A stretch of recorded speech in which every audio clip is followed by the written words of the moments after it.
అద్వైత ఆత్మ విజ్ఞానాన్ని మనకు ఉపదేశం చేస్తూ ఉన్న గురువులందరికీ నమస్కారం చేసుకుని మనము మళ్ళీ కొంత దక్షిణామూర్తి స్తోత్రం చూస్తూ వెళ్దాము. 8వ శ్లోకము మన శంకర్ల వారిచ్చింది. దానికి మన సురేశ్వర్ల వారి మానసోల్లాసం చూస్తూ వెళ్తూ ఉన్నాము. ఇప్పుడేం జరిగిందంటే, ఒకే విషయానికి ఎన్నో పేర్లు పెట్టుకుంటాము. మళ్ళీ అన్నీ వేరు వేరు అనుకుంటాము. ఒకే విషయానికి ఉన్నదొకటే పాపం. దానికి ఏవేవో పేర్లన్నీ కల్పించుకుంటాము. వాటికి మళ్ళీ రకరకాల రూపాలన్నీ కల్పించుకుంటాము. ఇంకంతే. నామము, రూపం ఏర్పడిందంటే దాన్ని వేరు చేసుకుంటాము. ఇంక దాన్ని వేరుగానే చూస్తూ ఉంటాము. అవి 2 ఒకటే అని మనకు ఆ ధ్యాసే రాదు. వాచారంభణం వికారో నామధేయం అని మనం వేదము, మన ఉపనిషత్తు ఎంత చెప్పినా సరే, మళ్ళీ మొదటికొచ్చి ఒక నామం పెడతాం దానికి.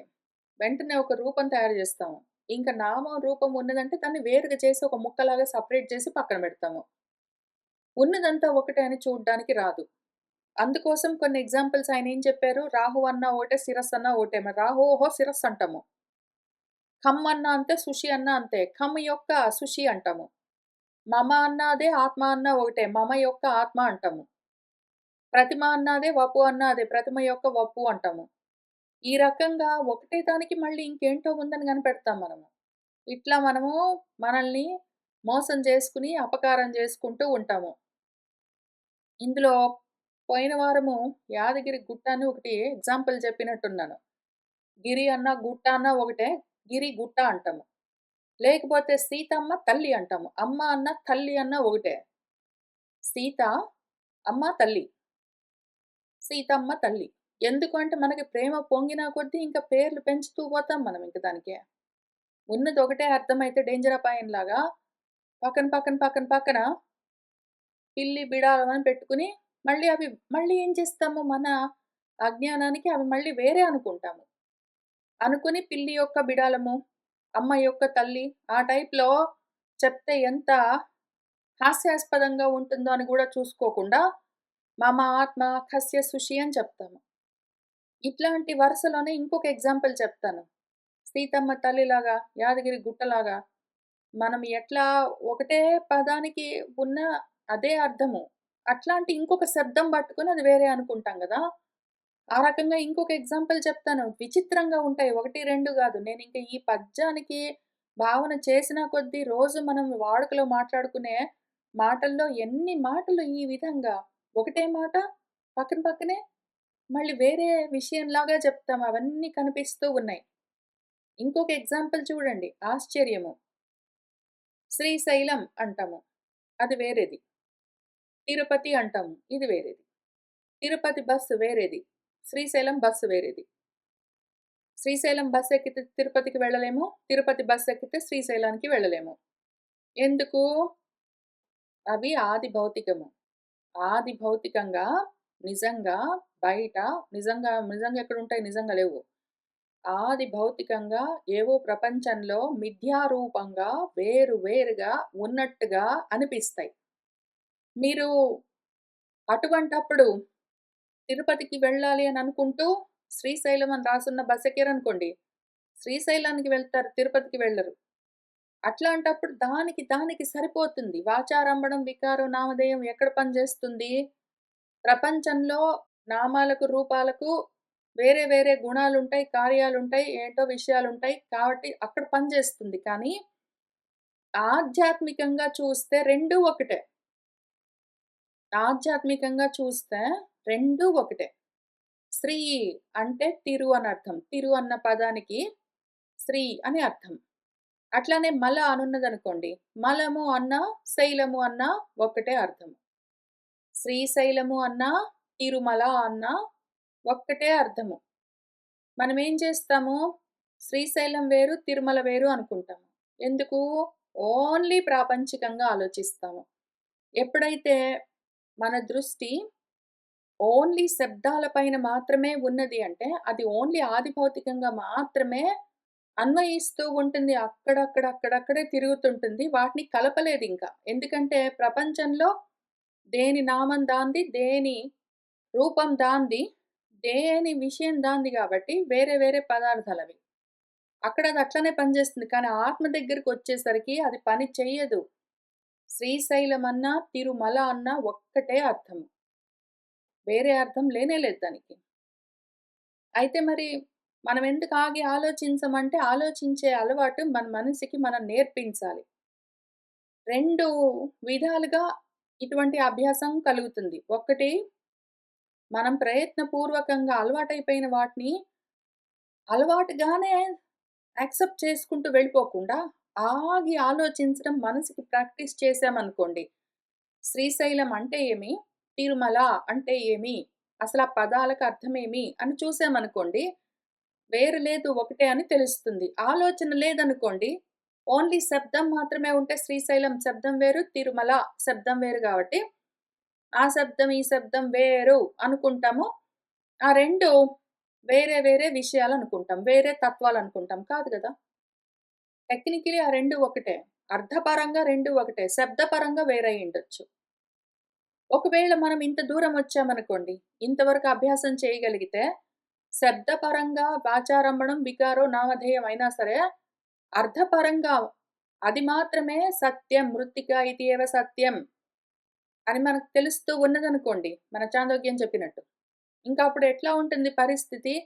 నేను ఈ శ్రీశైలం, తిరుమల ఎగ్జాంపుల్ చెప్పడం కోసం బయలుదేరి, మొదలుపెట్టినప్పుడు శ్రీశైలం, తిరుపతి అన్నాను. శ్రీశైలం, తిరుపతి అని అయితే అర్థం చెప్తూ ఉన్న సమయంలో తిరుమల అని మార్చి మలము అన్న, శైలము అన్న ఒకటే అన్నాను. ఎందుకు? నా మనసులో అర్థపరంగా, తత్వపరంగా శ్రీశైలం, తిరుమల, తిరుపతి అన్నీ ఒకటే. నా మనసులో శబ్దాలేవైనా సరే అర్థం ఒకటే అని పెట్టుకున్నాను కాబట్టి, అర్థం అంటే మళ్ళీ పదార్థం. ఆ పదానికున్న అర్థము మలము అంటే మాత్రమే శైలము, పతి అంటే శైలం గాదు అని నాకేం లేదు మనసులో. ఆత్మపరంగా పతి లేదు, శైలం లేదు, శ్రీ లేదు, తిరు లేదు, పతి లేదు అన్నీ ఒకటే. అటువంటప్పుడు శబ్దం ఏదైనా సరే అర్థం ఒకటే అని పట్టుకున్న మనస్థితిలో ఏ శబ్దం విన్నా ఇట్లానే వినిపిస్తూ ఉంటుంది. ఆత్మపరంగానే తెలుస్తూ ఉంటుంది.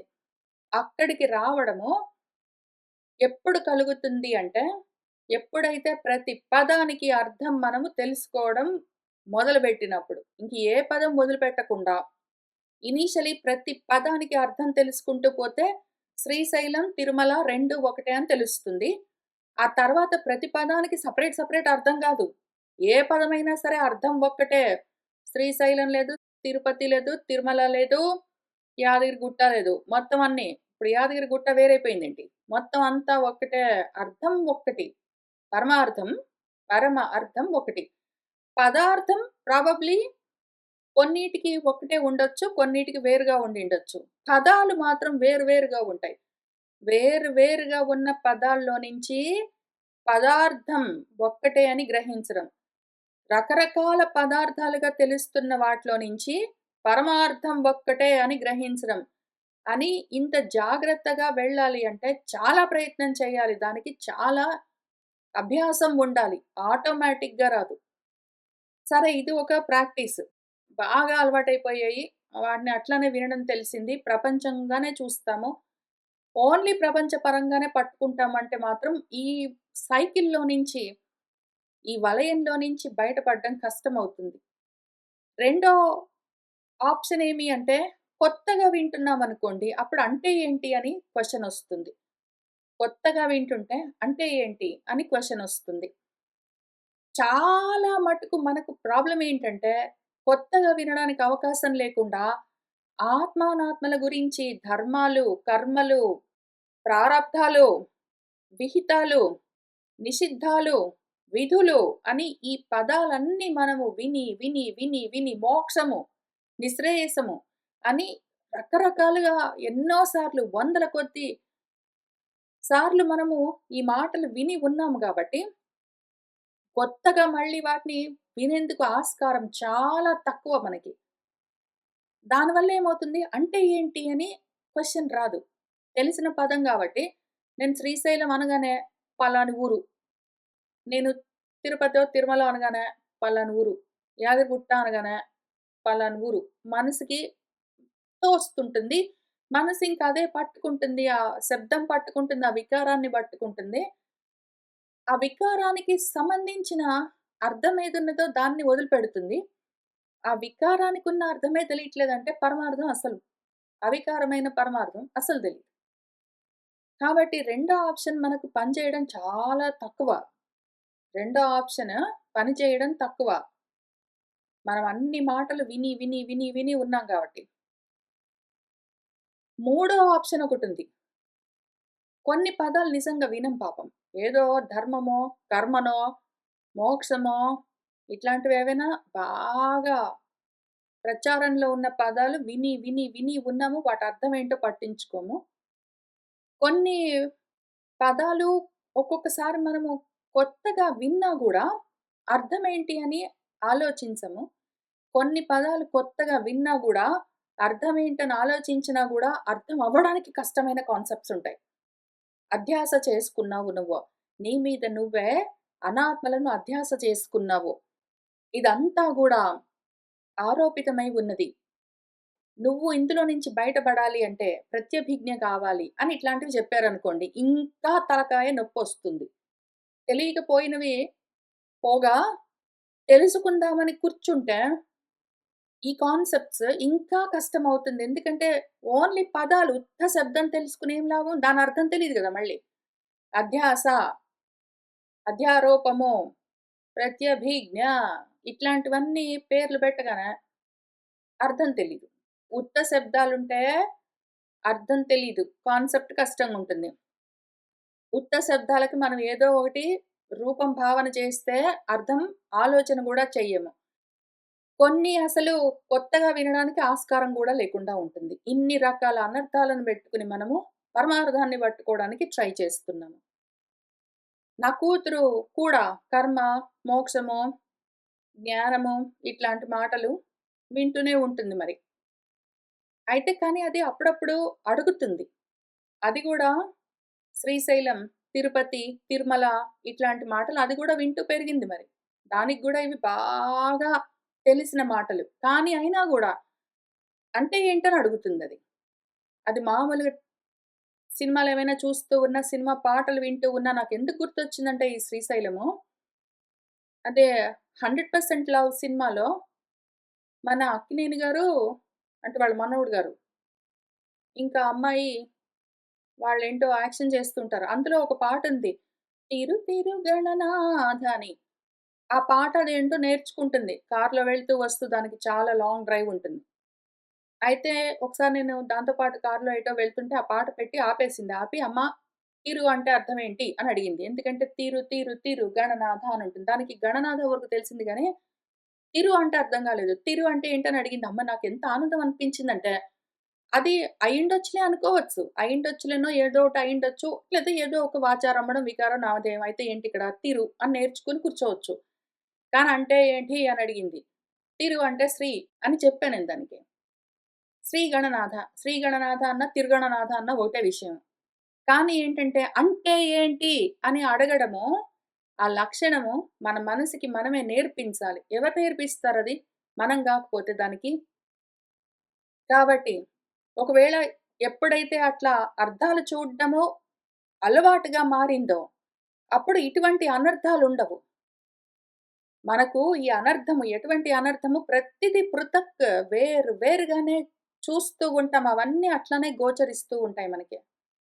ప్రతిది శ్రీశైలం వేరుగా, యాదగిరి గుట్ట వేరుగా, తిరుమల వేరుగా ఎందుకు గోచరిస్తాయి? ఎందుకు పృథక్ వస్తు గోచర అయిపోయిందది? బికాజ్ ఆలోచన చెయ్యం కాబట్టి. ఇవన్నీ కల్పనలు. మనం కల్పించుకున్నాము. నిజంగా యాదగిరి గుట్ట అనుకోండి, తిరుమల అనుకోండి, శ్రీశైలం అనుకోండి, మొత్తం అంతా కలిపి ఏమి భూమే. టెక్నికలీ తత్వతః ఏమది? ఈ గుట్టైనా, ఆ శైలమన్నా, మలమైనా మొత్తం కలిపి ఏమి? ఇది గుట్టలనుకోండి, రాళ్ళు రప్పలనుకోండి, అది పర్వతాలనుకోండి, కొండలనుకోండి, శిలలనుకోండి, ఏమైనా అనుకోండి. ఇంతకి ఉన్నది ఏమి అక్కడ? భూమి కదా! భూతత్వం అది. చూసారా? వేరుగా ఉన్నది అది. ఇక్కడో గుట్ట, అక్కడో గుట్ట, అక్కడో గుట్ట అనుకోండి. దారిలో చాలా గుట్టలుంటాయి. మధ్యలో పైన, కింద, పక్కన గుట్టలు. అయితే కల్పనలు. ఇక్కడ ఈ గుట్ట కొంచెం పెద్దగా ఉంది. ఆ గుట్ట ఈ రకంగా ఉంది. ఈ గుట్ట కొంచెం వేరేగుంది. ఆ గుట్ట కొంచెం వేరేగుంది. కాబట్టి ఇది గుట్ట, అది మలము, అది శైలము. అని ఈ రకంగా రకరకాలుగా కల్పించుకొని వేరుగా చూస్తూ ఉన్న చూపుకు అంతా ఒకటే మొత్తం భూమి అని చూపించాలి గదా! అంతా ఒకటే మొత్తం భూమి అయిన తర్వాత నెక్స్ట్ ఏమి? అది ఇంక మళ్ళీ ఎక్కడి నుంచో రాలేదు. భూమి ఎక్కడి నుంచొచ్చింది? భూమి కన్నా పైన నీరు, దానిపైన నిప్పు, దానిపైన గాలి, దానిపైన ఆకాశం, దానిపైన ఏముందసలు మొత్తం అంతా నువ్వు కదా! అక్కడికి వెళ్ళాలి అని దానికి ఎప్పుడు నేర్పిస్తారు? శ్రీశైలం వేరు, తిరుమల వేరు, యాదగిరిగుట్ట వేరు అని దానికి నేర్పిస్తే, ఉన్నది నువ్వు అని దానికి ఎట్లా నేర్పిస్తారు? కాబట్టి చాలా ప్రయత్నం చేయాలి. ఇది చిన్న విషయం కాదు. ఆటలు గావు, ఆటలు గావు. ప్రతి పదానికి అర్థం తెలియాలి అంటే ఆలోచన ఎంత చేయవలసి ఉంటుంది కూర్చొని. కూర్చొని చెయ్యండి. అవసరం మరి. ఎవరి కోసం చేస్తున్నారు? ఎవరి కోసం వాళ్ళు చేసుకోవాలి.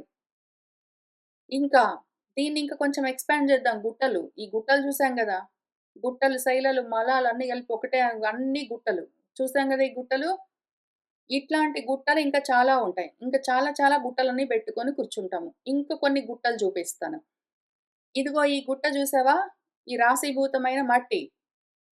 ఇది నాన్న. ఇదిగో ఇది చూసావా రాశీభూతమైన మట్టి ఒక గుట్ట. ఇది కొడుకు. ఇదిగో ఈ రాశీభూతమైన మట్టి, ఈ గుట్ట.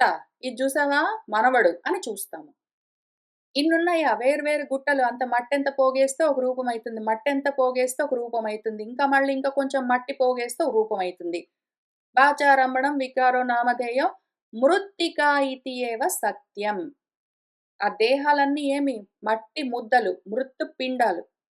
ఇదొక మట్టి ముద్ద, అదో మట్టి ముద్ద, అదో మట్టి ముద్ద. ఇంతకీ ఈ మట్టంతా ఎక్కడి నుంచొచ్చింది? ఒకటే మట్టి. మట్టి ఉపాదానం ఒక్కటి. అందులో నుంచి వేరే వేరే నామం. దానికి వేరే వేరే రూపం. ఇంకా అయిపాయే సెపరేట్. ఇంక పృథక్కరణం, పృథక్కరణం, పృథక్కరణం. ఇంతకీ ఆ తండ్రెవరో వాడే కొడుకు, వాడు పుత్రుడెవడో వాడే తండ్రి.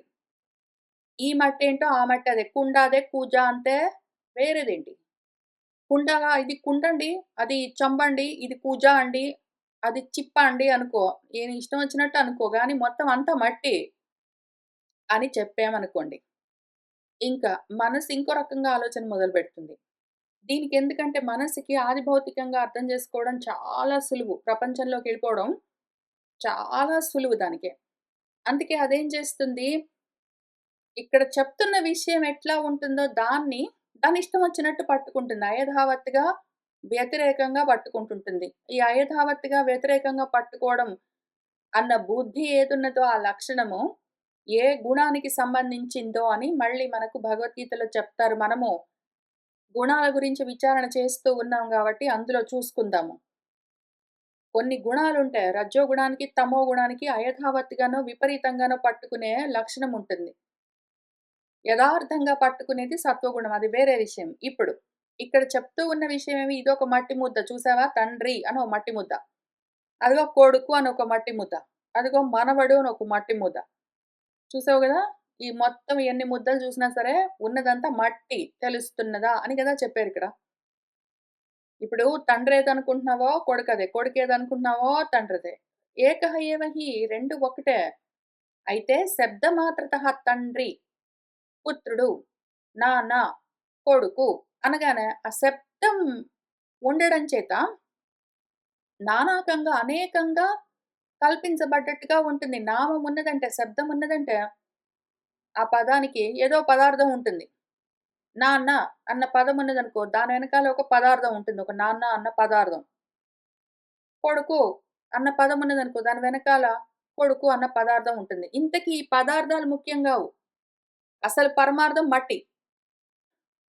ఈ రకంగా ఉన్నది విషయము అని అద్వైత ఆత్మ విద్యను ఉపదేశం చేస్తుంటే, పరమార్థాన్ని పట్టుకోలేని రజోతమో గుణాలతో ఉన్న బుద్ధి పరమార్థాన్ని వదిలిపెట్టి మళ్ళీ భౌతికంగా ద్వైతమే పట్టుకుంటుంది. పరమార్థంగా అద్వైతంగా చెప్తూ ఉన్నారిక్కడ. తండ్రి లేడు, తాత లేడు, కొడుకు లేదు, అమ్మ లేదు, నాన్న లేదు, చెట్టు లేదు, పక్షి లేదు. ఉన్నదంతా ఒక్కటే అది నువ్వే. అది అద్వైత పరమార్థం. ఇంకా ఫైనల్ అల్టిమేట్ అర్థం అది. పరమ అర్థం అది. పరం. అయితే ఈ అద్వైత పరమార్థాన్ని పక్కన పెట్టి ఇదే పద్యాన్ని చదువుకొని అద్వైతము లేదు, పరమార్థము లేదు.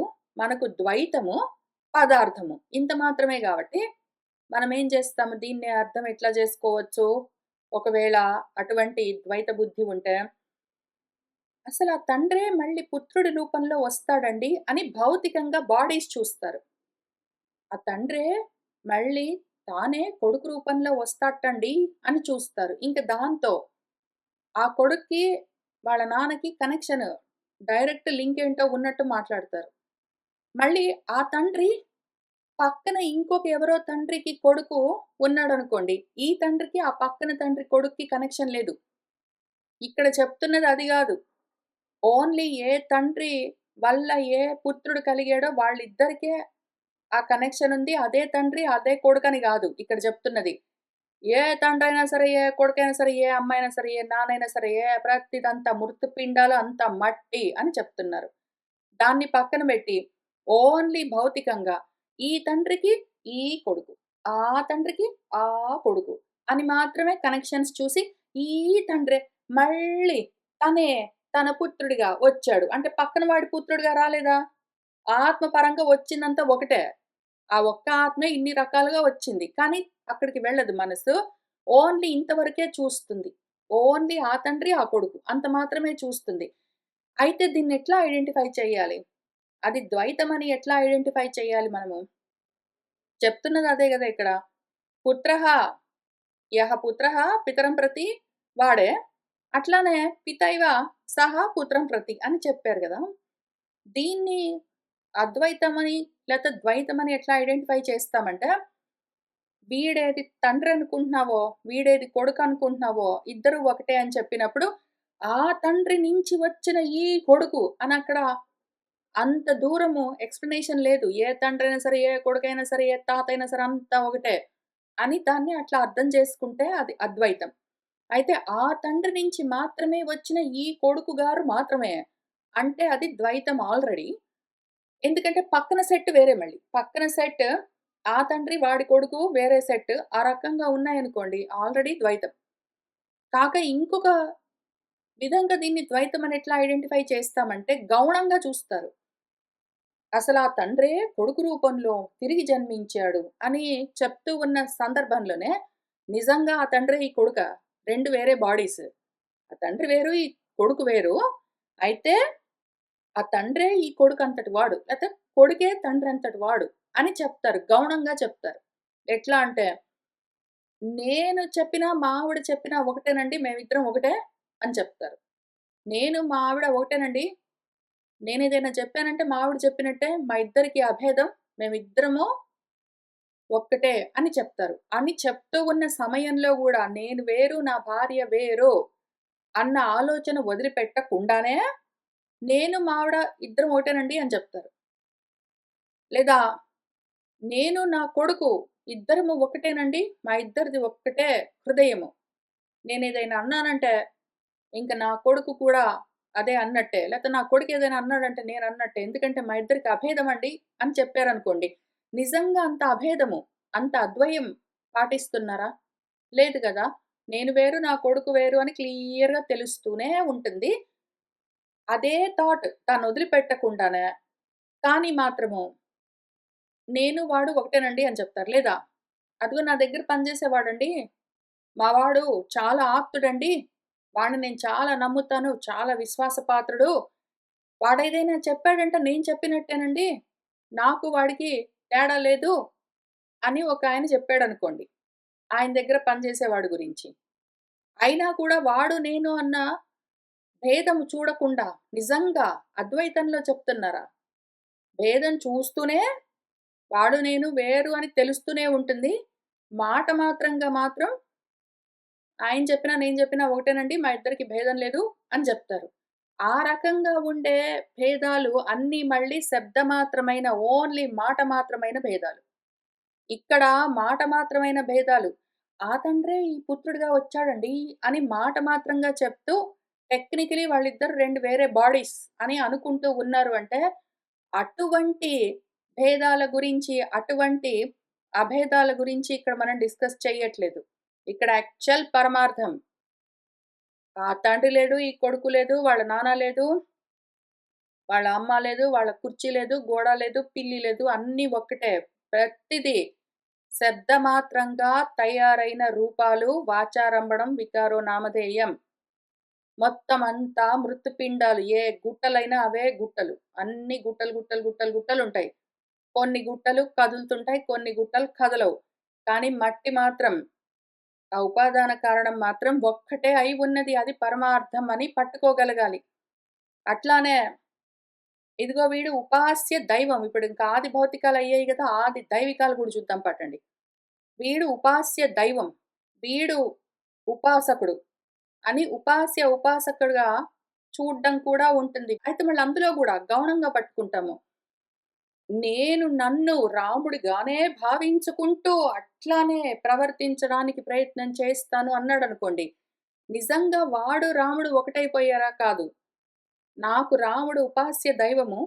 నేను ఉపాసకుడిని, రామోపాసకుడిని. నాకు సూర్యుడు ఉపాస్య దైవము. నేను సూర్యోపాసకుడిని. నేనింకేంటో ఉపాసకుడిని అనుకుంటూ వాడి ఉపాస్య దైవం వేరు, వీడు వేరు అనుకుంటే మళ్ళీ అది నేను ఒకటిగానే భావించుకుంటూ నేను ఉపాసన చేస్తున్నాను అంటాడు వాడు.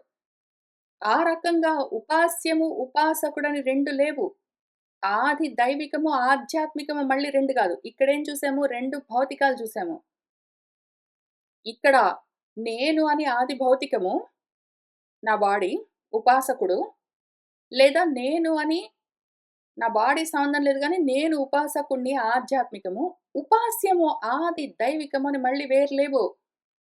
ఆది దైవికంగా, ఆది భౌతికంగా మళ్ళీ వేరేగా చూడ్డానికి వీల్లేదు. ఉన్నదంతా ఆధ్యాత్మికమే అని చూస్తే దాని పేరు అద్వితీయము. దాని పేరు అద్వైతము. అది ఆధ్యాత్మ విద్య. ఇప్పుడు అట్లనే గురువండి వీడు, శిష్యుడండి వీడు అంటారు. గురువేంటి, శిష్యుడేంటి ఇదొక గుట్ట, ఇదొక గుట్ట. ఇదొక సెపరేట్ మట్టి గుట్ట. ఇదొక సెపరేట్ మట్టి గుట్ట. ఇదొక మట్టి ముద్ద, మృత్పిండము. ఇదొక మృత్పిండము. ఇప్పుడు ఈ రకంగా ఎందుకనిపిస్తాయి? లోక వ్యవహారం కోసం అనిపిస్తాయి. లోక వ్యవహారాలు పక్కన బెడితే ఆత్మ పరంగా ఇవన్నీ ఒక్కటే. ఊరికినే పృథక్‌గా తెలుస్తూ ఉంటాయి. ఈ కల్పనలు, ఇవన్నీ కల్పనలు. అవన్నీ మాయ వల్ల జరుగుతూ ఉన్నాయి. ఉపాస్య ఉపాసకత్వేన గురు శిష్య క్రమేణ ఇవన్నీ స్వేచ్ఛయ ఈశ్వరుడే క్రీడతి ఆడుతూ ఉంటాడని తెలుసుకోకపోతే అందులో నుంచి బయటపడడం చాలా కష్టం. తస్మాత్ ప్రకాశః ఏవ అస్తి పరమార్థ నిరూపణే భేద ప్రతీతిః మిథ్యా ఏవ మాయయా ఆత్మని కల్పిత. ఈ ప్రకాశం ఏదైతే తండ్రి, కొడుకు, గురువు, శిష్యుడు, ఉపాస్యం, ఉపాసకుడు, ఆ గుట్ట, ఈ మలము, ఆ శైలము, ఈ పిట్ట, ఆ చెట్టు, ఈ రాయి, ఆ రప్ప అని కనిపిస్తున్నవన్నీ గూడా ఆ భేద ప్రతీతి వేరు వేరుగా ఉన్నవన్నీ మిథ్యా ఏవ. అవన్నీ గూడా మాయగానే ఆత్మని కల్పిత. ఆత్మలో కల్పించబడ్డ మిథ్య ఇదంతా. ఆ భేదం తెలుస్తూ ఉన్నదంతా. ఇది ఎప్పుడు తెలుస్తుంది ఇదంతా మాయ, మిథ్య, ఆ గుట్టలన్నీ గూడా ఒక్కటే అని ఎప్పుడు తెలుస్తుంది? పరమార్థ నిరూపణే. ఎప్పుడైతే నువ్వు పదాల్ని పట్టుకుని కూర్చున్నంత వరకు మాత్రము శబ్దాలు మాత్రంగా ఉంటాయి. అదిగో అది శ్రీశైలం, ఇది యాదగిరిగుట్ట, అది తిరుమల, అదిగో అది నా నాన్న, అదిగో నా అమ్మ, ఇది నేను, అదదిగో చెట్టు, ఇదిగో పుట్ట అని వేరు వేరుగానే అనిపిస్తాయి. కానీ పదాలు గాదు. పదాలను దాటి పదార్థాలు చూసారనుకోండి, శైలమన్నా, మలమన్నా, గుట్ట అన్నా ఒకటే అని తెలుస్తుంది. ఆ పదార్థ నిరూపణ గూడా అయిపోయిన తర్వాత, పరమార్థ నిరూపణలో శ్రీశైలం లేదు, తిరుమల లేదు, తిరుపతి లేదు, యాదగిరి గుట్ట లేదు, మీనా లేదు, మట్టి లేదు, మొత్తం అంతా ఒక్కటే అని ఎప్పుడు తెలుస్తుంది? పరమార్థం పట్టుకున్నప్పుడు. ఓన్లీ పదం పట్టుకున్నప్పుడు అక్కడక్కడే ఉంటాము. వేరు వేరుగా అన్నింటిని పృథక్‌గా చూస్తూ భేదాలతో ద్వైతంలోనే ఉంటాము. పదార్థాలు పట్టుకుంటే కొంచెం దగ్గరకొస్తాం కానీ అక్కడ గూడా భేదాలుంటాయి మళ్ళీ. అక్కడ గూడా ద్వైతం ఉంటుంది. కానీ పరమార్థం నిరూపించినప్పుడే మాత్రమే, ఆత్మ నిరూపణ జరుగుతున్నప్పుడు మాత్రమే అన్నీ ఒకటే. వ్యవహార పరంగా ఇవన్నీ ఉన్నట్టుగా ఉంటాయి. అయితే అవన్నీ మాయగా నీలోనే కల్పించబడి ఉన్నాయి అంతా మిథ్య అని చెప్తూ ఉన్నారు. దీన్ని చాలా జాగ్రత్తగా మన ప్రతి ఆలోచన పట్టుకొని విచారణ చేస్తే గాని తెలియదు. ప్రయత్నం చేస్తూ వెళ్దాము. ఇవాల్టికి ఇక్కడికి ఆపుతాను. మళ్ళీ మనము వచ్చే వారం కలిసి కూర్చొని ఇంకొంత విచారణ చేస్తూ వెళ్దాము. కోరుకున్న వాళ్ళందరికీ అద్వైత ఆత్మ విజ్ఞానం కలగాలని ఆశిస్తూ ఉన్నాను. శుభం భవతు.